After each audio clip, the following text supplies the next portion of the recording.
A floating wasteland between California and Hawaii holds 1.8 trillion pieces of plastic, enough to outnumber the stars in the Milky Way.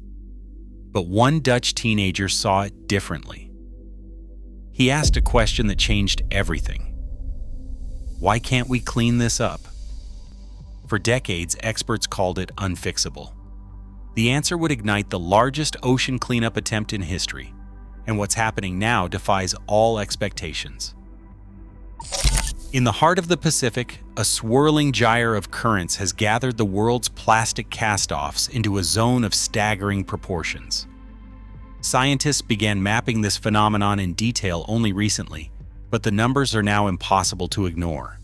The Great Pacific Garbage Patch stretches across 1.6 million square kilometers, about twice the size of Texas. Within this expanse, researchers estimate there are 1.8 trillion pieces of floating plastic. The total mass hovers around 100,000 tons, a figure that represents decades of discarded bottles, packaging, and fishing gear trapped by the ocean's slow-motion conveyor belts. Nearly half of this mass comes from ghost nets and abandoned fishing equipment, industrial debris that drifts for years, entangling marine life long after its original use. The rest is a mix of hard plastics, fragments, and microplastics, with large objects dominating the overall weight.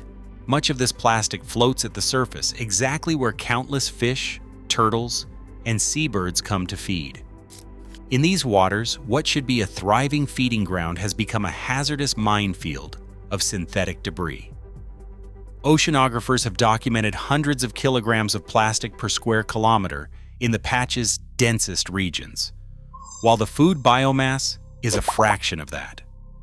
Because plastic does not biodegrade on any human timescale, the patch is a living record of decades of global consumption, layer upon layer, still circulating within the gyre. For years, the sheer scale and remoteness of the patch left experts convinced that any attempt at cleanup would be futile, a logistical nightmare beyond the reach of modern technology. The question was not just how to clean it up, but whether it could ever be done at all. Boyan Slat was 16 when he slipped beneath the waves off the coast of Greece, expecting to find a world of vibrant fish and swaying seagrass. Instead, he surfaced in disbelief. Plastic bags drifted past his mask, ribbons of waste tangled in the current. He later recalled seeing more plastic than fish, an image that stuck with him long after he climbed back onto shore.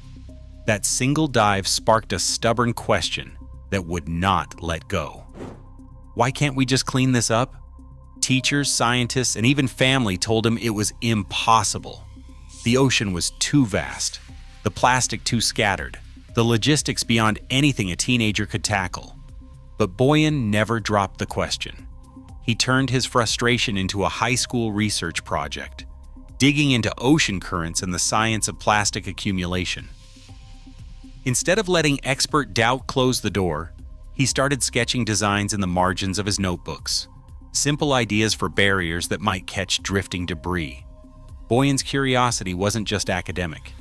He built water-powered rockets in his backyard, and he tried to break world records for fun. The challenge of ocean plastic became personal, a puzzle he couldn't walk away from. He described himself as a problem solver at heart, and the more he learned, the more he believed a solution was possible if someone was stubborn enough to try. His question, dismissed as naive, became the seed of an idea that would soon draw the world's attention. In October 2012, Boyan Slat walked onto the stage at TEDx Delft, his voice steady, his idea simple. Use floating barriers to let the ocean's own currents gather plastic for collection. The talk didn't just capture the room, it caught fire online. Within weeks, the video spread across continents, shared by environmentalists, engineers, and skeptics alike. People who had never met Boyan saw a teenager refusing to accept the word impossible and decided to help him prove the world wrong. The momentum became real when 38,000 people from 160 countries contributed to a global crowdfunding campaign. Their combined support raised $2.2 million, enough to fund a feasibility study and the first steps toward building a working prototype. The outpouring of donations wasn't just about the money. It was a collective leap of faith, a signal that the world was hungry for action and willing to bet on an untested idea from a young outsider. With the campaign's success, Boyan made a decision that would change his life. He left his aerospace engineering program at Delft University, channeling every hour and every cent into founding the Ocean Cleanup as a nonprofit. The organization's first office was little more than borrowed space and a handful of volunteers, but the energy was unmistakable. Boyan's conviction drew in young engineers, scientists, and supporters who wanted to turn sketches and models into machines that could sweep the Pacific. What began as a single question from a teenage diver was now a movement, fueled by thousands who believed that cleaning the ocean was not only necessary, but possible. In September 2018, the Ocean Cleanup's first full-scale device, System 001, nicknamed Wilson, set out for the Great Pacific Garbage Patch. Towed hundreds of miles offshore, the long floating barrier was designed to corral drifting plastic, using only the ocean's currents and wind. For months, the world watched as updates trickled in from the open sea. But the promise of a breakthrough quickly collided with the reality of the Pacific. Crew members reported that plastic was slipping past the system's skirt, escaping faster than Wilson could retain it. In late December, a 59-foot section of the boom broke away under stress, forcing the team to halt operations and tow the damaged system back to port. News of the failure spread quickly. Headlines questioned whether the entire idea was doomed. Marine scientists who had doubted the concept from the start were blunt. The ocean was too powerful, the engineering too fragile, and the plastic too unpredictable. Boyan Slat, still in his early 20s, faced a wave of public skepticism and expert criticism. The setback was undeniable, a year's effort and millions of dollars undone by the relentless forces of the open sea. But inside the Ocean Cleanup, the failure became a turning point, pushing the team to rethink their approach and confront the complexity of cleaning the world's largest garbage patch. System 03 stretches more than 2 kilometers across the open Pacific, its wings forming a massive U that glides slowly through the heart of the garbage patch. This isn't just a bigger version of earlier attempts. Engineers reworked every detail after the first failures at sea, trading passivity for precision. 2 vessels now tow the system at walking speed, carefully steering through zones where models predict the densest plastic. The geometry creates a convergence point, funneling debris into a retention zone at the base of the U. Below the surface, a 4-meter-deep skirt acts as a selective barrier, so plastic gets trapped while fish and turtles can slip safely underneath. Inside the retention zone, underwater cameras and a remote-controlled safety hatch stand ready. If a marine animal enters, operators can trigger an escape route, releasing the animal without losing the entire catch. Every haul is monitored, sorted, and logged, with plastic compressed for shipment ashore.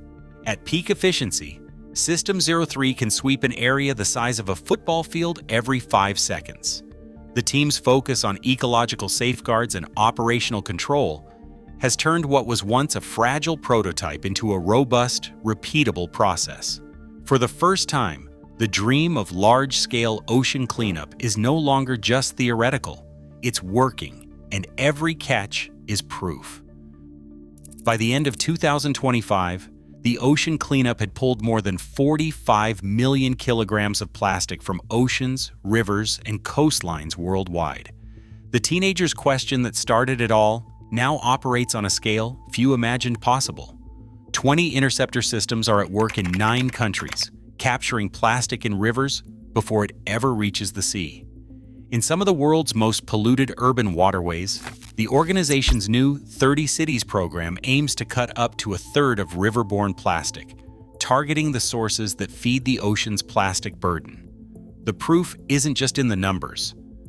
plastic retrieved from the Pacific has found new life as sunglasses, car trunk liners for Kia, and even notebook covers for Coldplay fans, demonstrating that ocean plastic can become a resource, not just a symbol of waste.